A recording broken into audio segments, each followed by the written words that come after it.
All right, you see it. You see it. Get into the vibes. Get into the whimsical vibes.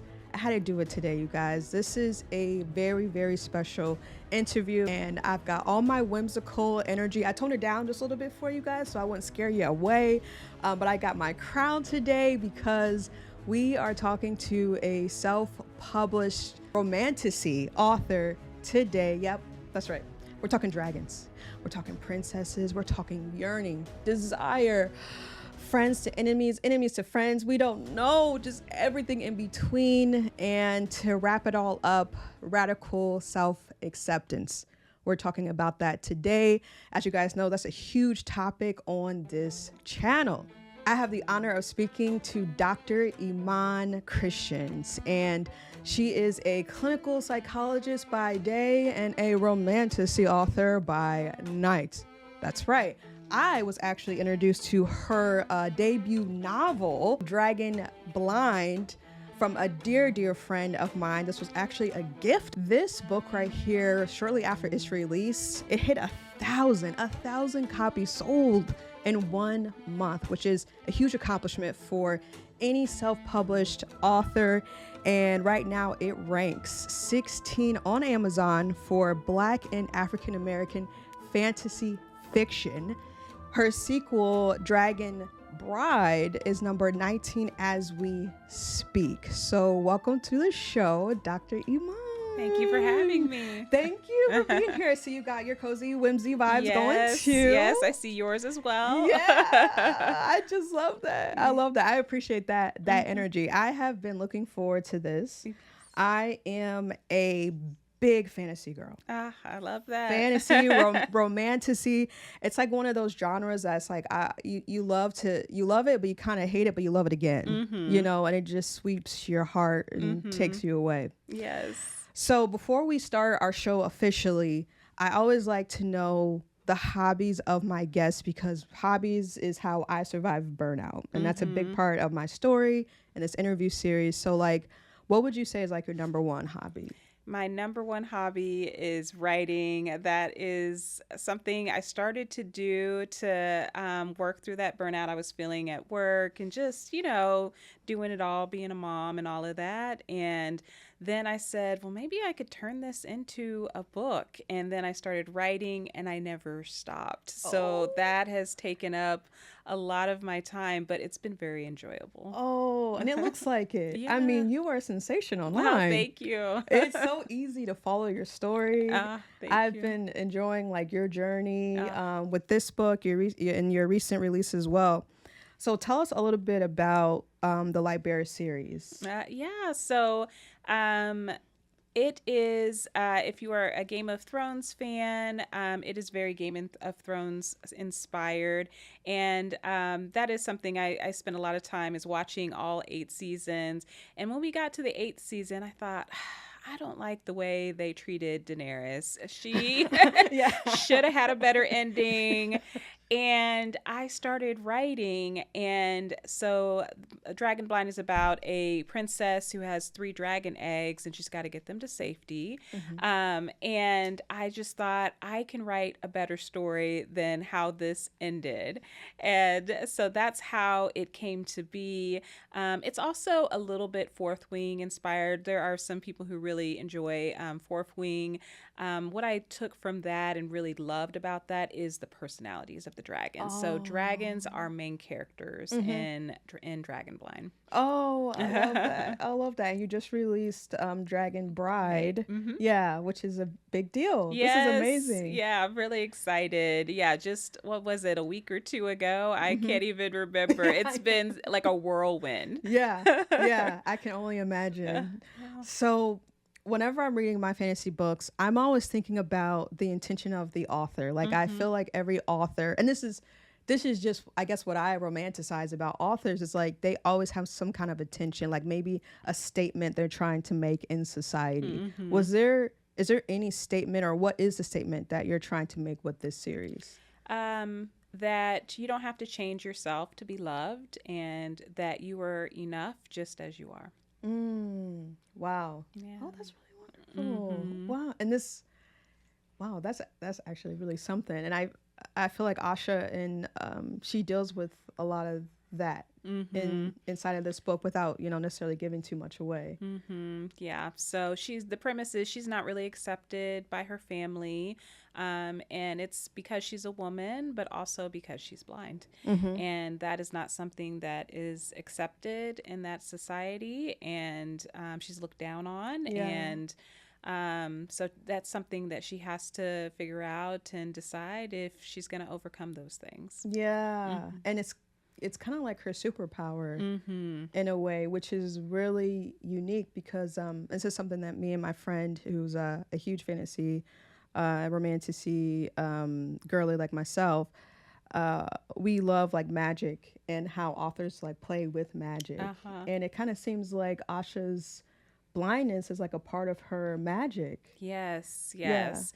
I have watched several like TV shows and read a few books that incorporate blindness, but it's always talked about like it's a weakness.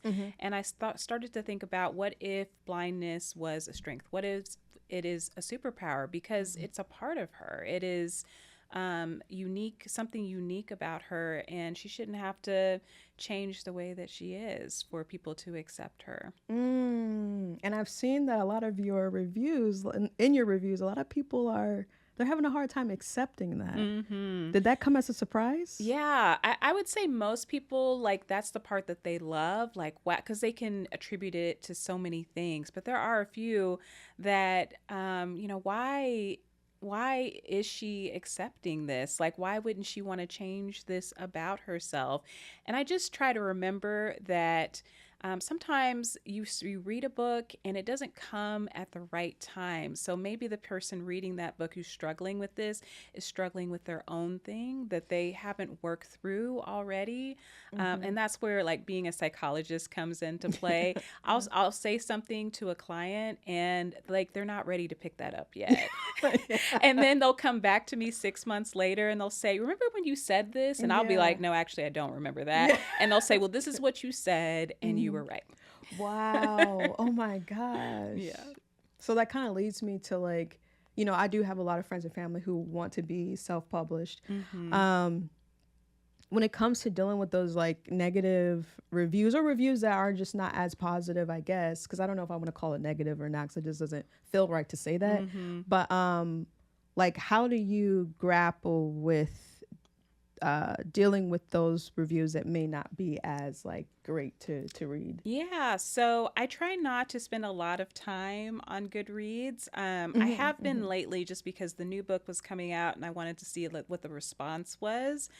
So I've come across a few negative reviews on the first book, and not a lot, but enough that I was like, okay. So I try not to spend too much time there because most of the reviews are really excited about what I've written. And so to get hung up on just the couple that don't like it, that can throw anybody who's creative off.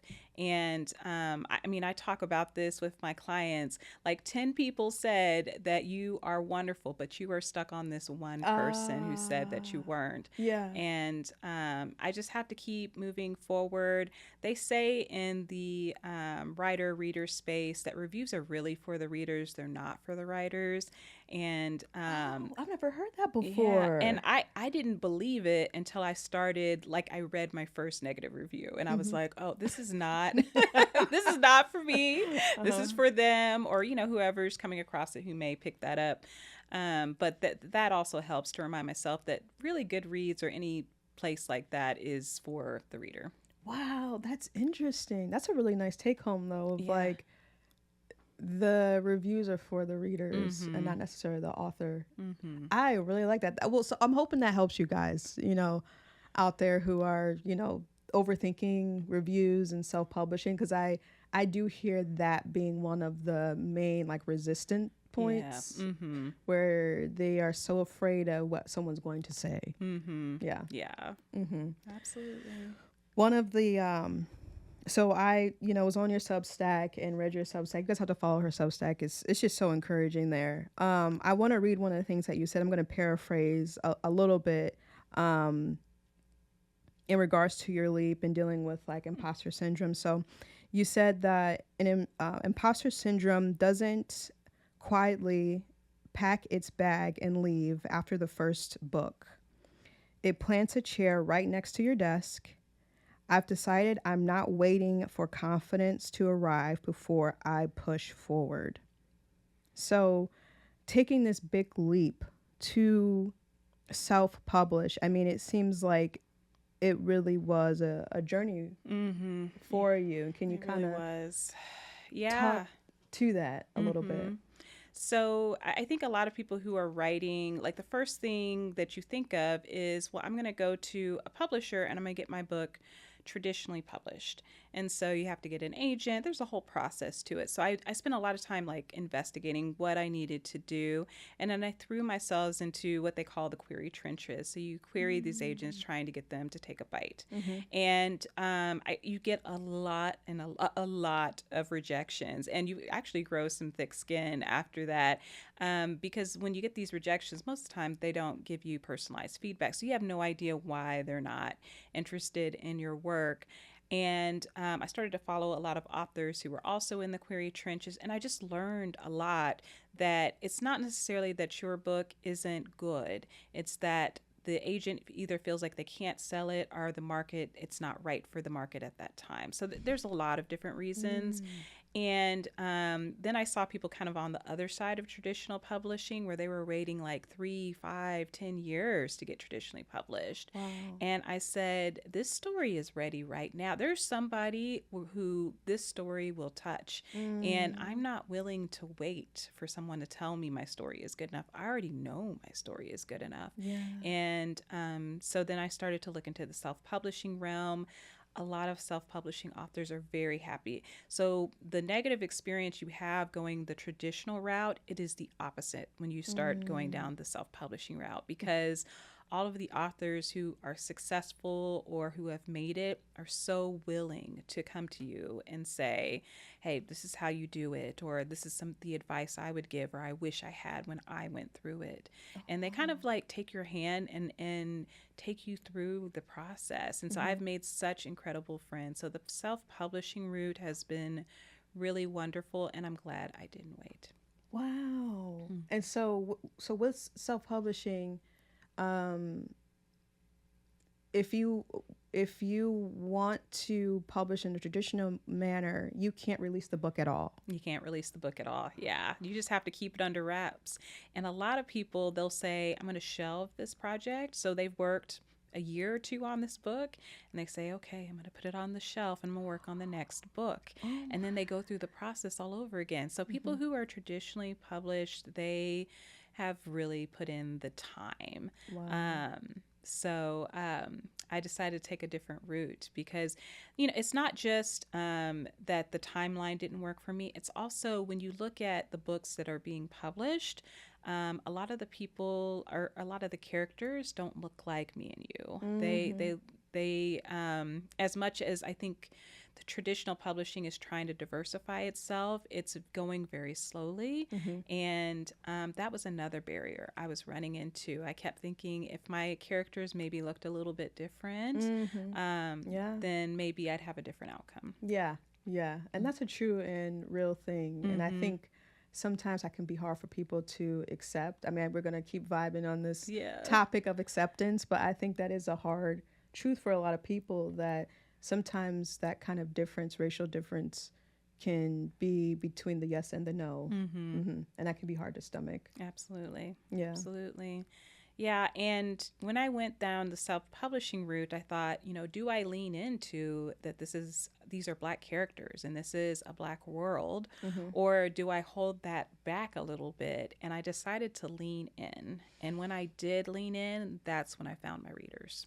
Stop it. Yeah. Okay, now this is really interesting. This is not a part of our questions, but you just struck a nerve. I think even for myself as a journalist and for just being out in the community doing different things, I've noticed that there are parts of myself that I will hold back a little bit because I don't know if my whole self will be accepted. Mm-hmm. And that is so encouraging to hear that you're Yes. like, you know what? I'm going to do this the black Yes. way. Yeah, exactly. Not hold back. And now hold back. Uh-huh. And now, wow, Yeah. that's amazing to hear. And was there a moment where you had doubt in that?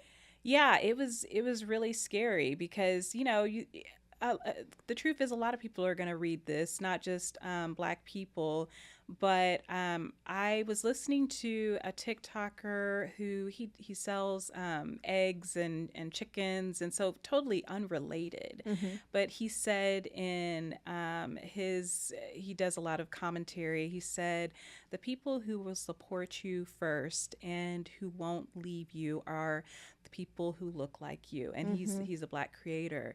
And when I heard that, I said I need to lean into that and I need to stop being scared.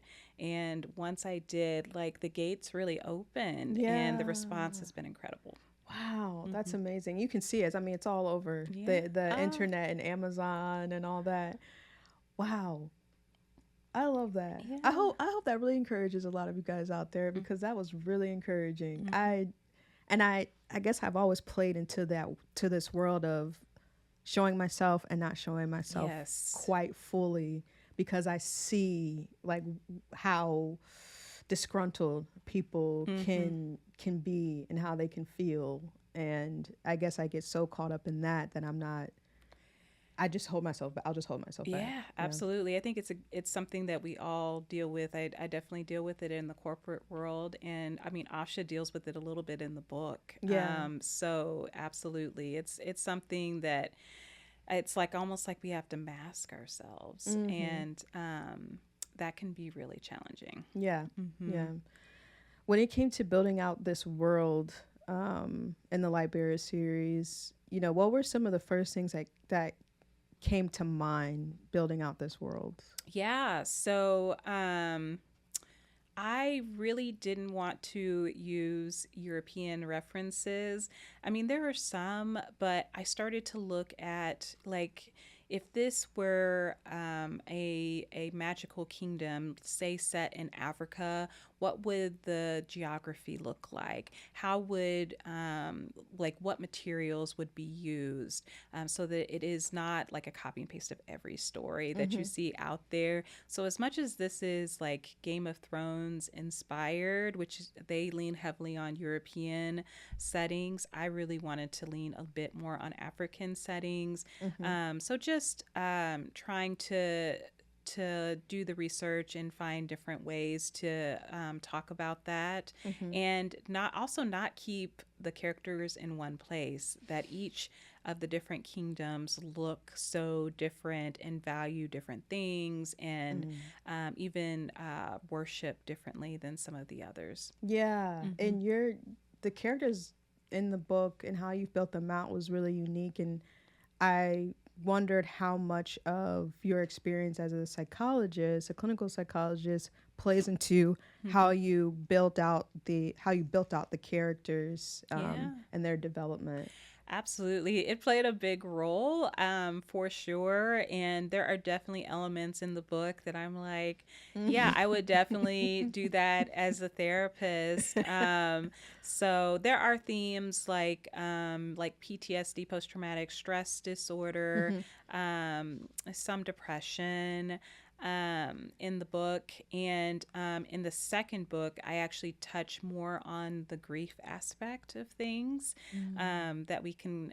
I think a lot of times in media, with especially with grief, we pretend like, we go to sleep and we wake up the next day and we can function like we did the day before, like Yeah. before this person died. And I wanted to showcase that that's not actually what happens, and there are long lasting effects that can Mm-hmm. happen. So, for sure, that played a big role in developing some of the characters in the book. Yeah, and I recall in some of your reels you talking about like emotional intelligence and Mm-hmm. making sure that's present in the book and how important that is for different characters. And I was so happy that you said that because I have read fantasy books, Mm-hmm. some of the ones that are like, people rave about, and I'm like, I just feel like emotionally this doesn't make sense for the longevity of the Yeah. character by like the third or the last book. And I've Yes. always questioned that. Mm-hmm. So it's interesting that you brought that up.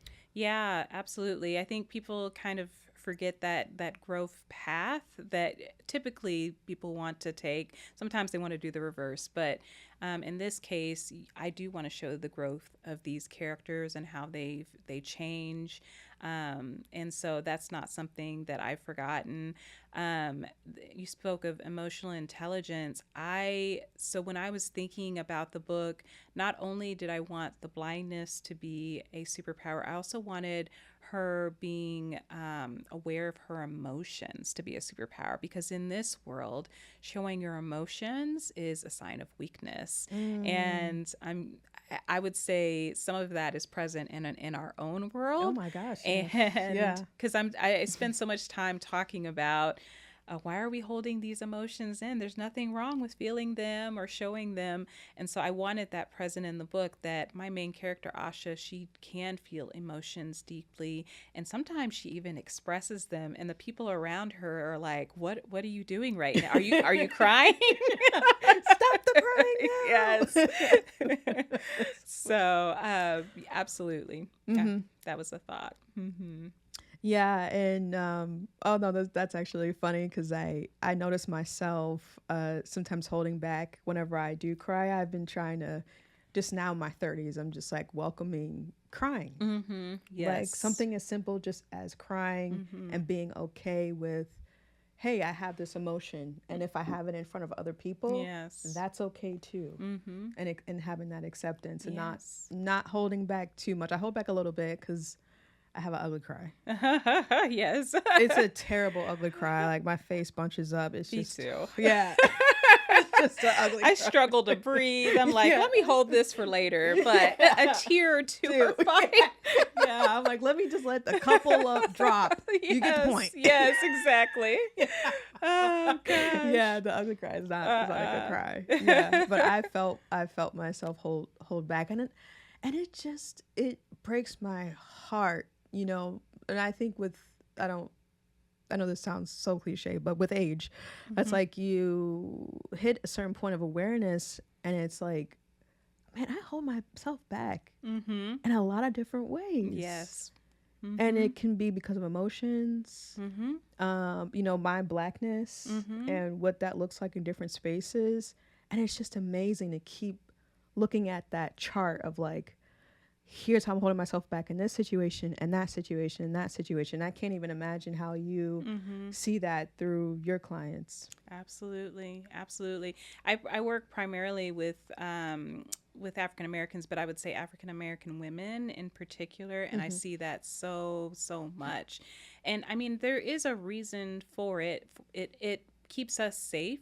It feels like to hold ourselves back, but it also does something to us internally when we do that. And Yeah. so, exploring that and finding safe ways to express ourselves and begin to be our most authentic self, I found that I was my most authentic self when I started to write. And that's why I haven't stopped writing as soon as I started. Mm-hmm. Mm-hmm. So uh, one of the things I've noticed through your Substack, your books, your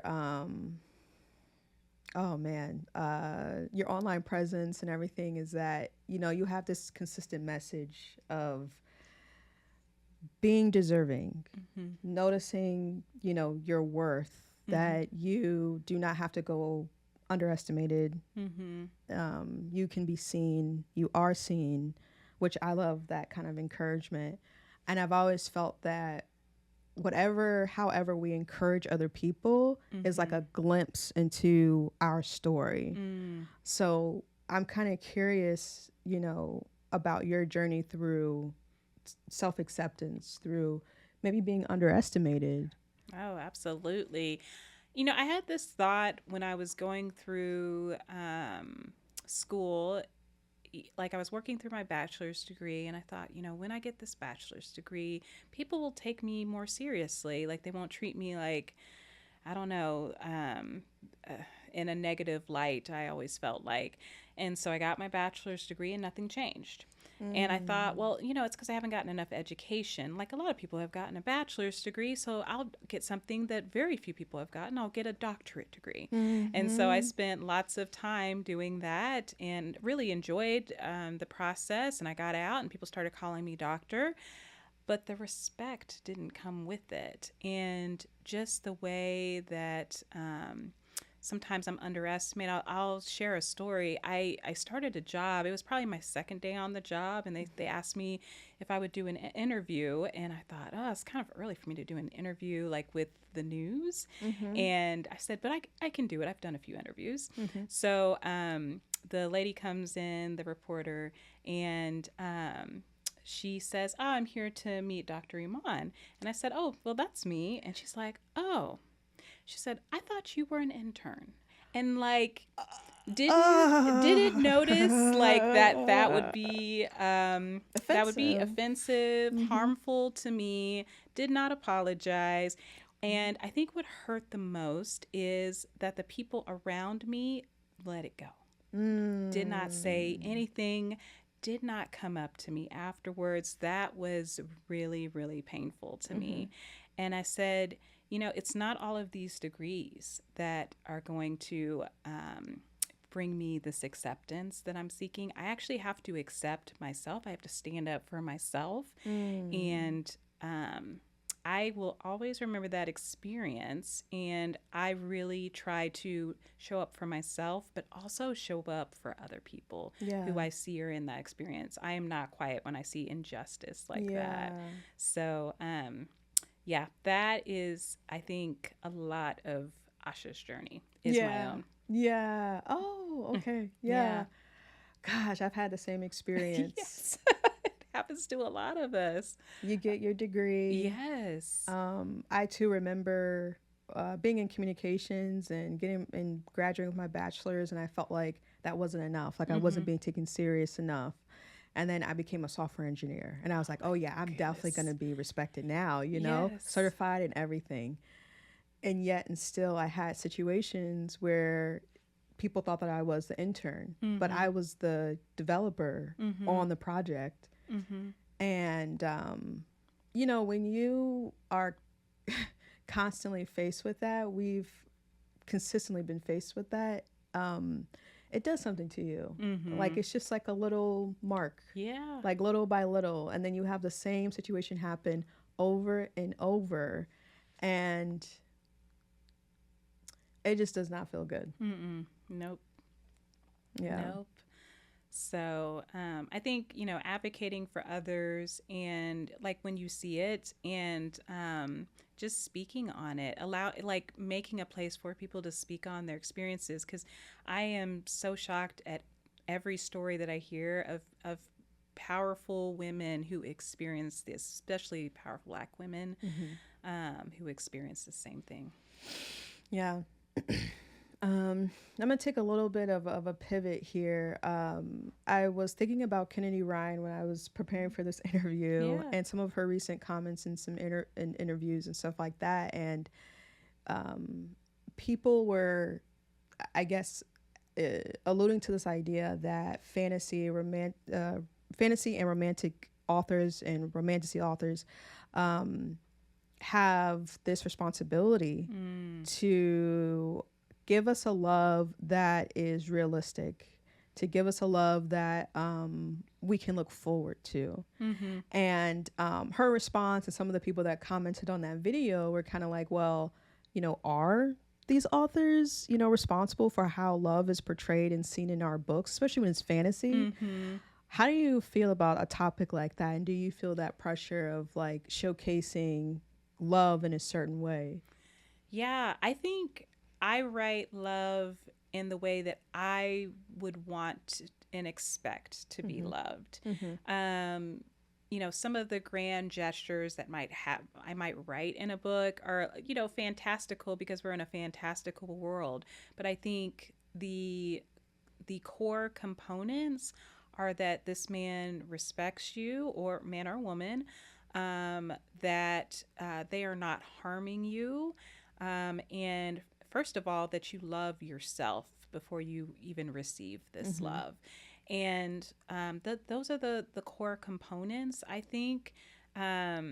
So I did see that interview, and she, Yeah. I think she went on to say, like, as that she writes fantastical love, and that's okay. Yeah. And it's a high bar to meet, but I think we should expect nothing less. Like, honestly, I think Yes. that we accept so little, Yeah. and that's why we are craving these romance books. Right. Right. That's Yeah. a good point. Yes, absolutely. Yeah. But when I'm reading anything, like, I'm looking for those core things. Does this person respect me? Do they root for me when I have a successful, like, part in my career or something that I'm excited about? Hmm. Are they also excited for me? Yeah. And I love that in your book that Asha's not just, oh, I'm just going to fall in love with this Mm-hmm. guy. This is the end of the book. Mm-hmm. Love as the main, topic that, he has to earn something from her. He Yes. can't just take Mm-hmm. just because, you know, he's in position to sort of do that. And I just love that you wrote it in that way because Mm-hmm. I feel like it's building up the idea that like you can have autonomy, like there's a choice in this love, and if there's a love that you're introduced to that you do not Mm-hmm. like, you do not have to accept it. Yes, Yeah. exactly. Exactly. Hmm. I'm thinking back to did you ever watch Scandal when it was on? No, Oh no, my no. I gosh. just I saw the highlights and I was like, emotionally, I just can't take this. I just Yes. know emotionally I couldn't take it. It is an insane story, and I've never rooted for two people to cheat on their spouses, but like somehow you do. But there is this moment where the guy who's the president, Grant, he is trying to get back with Olivia, the main character, and she says, "If you want me, you need to earn me." Oh my gosh, I that's was like, powerful. "Yes, you Yes. absolutely need to earn us. Absolutely." Yeah, yeah, and Mhm. I think that mindset. I see. Well, I guess it's just this is my opinion. That I like that mindset. Mhm. Yep. Like earn it, Mhm. not I'm just giving and giving and giving, getting nothing back. Like that Mhm. is when there's a problem, Yes. and instead, like you earn it. Mhm. Hmm. Yeah. So I am just so happy that we did this. Yes. I appreciate you so much for sharing your story with Yes. us and for everyone, out there. I've been seeing a lot of the reviews and everything like that, and I know they've been enjoying the series so far, and look forward Mhm. to, number 3 in the Yes. Light Bearer series. Yeah, I'm writing it right now. Oh, okay. I didn't want to speak too soon. I didn't want to speak too soon. I don't know. Yes. This is so exciting. Yeah. So we definitely appreciate you, and anybody watching this, please leave your comments below, leave your questions below. And yeah, thank you. Yeah, thank you. Yeah, and I love the whimsy energy. And we actually wore similar I colors. know. I was like, this is perfect. This We're on is the same vibe. yeah, this is unbunbelievable. This was not planned. This was Yes. not planned. I just said come whimsy, and then she followed the assignment. This is great. Yes. Good.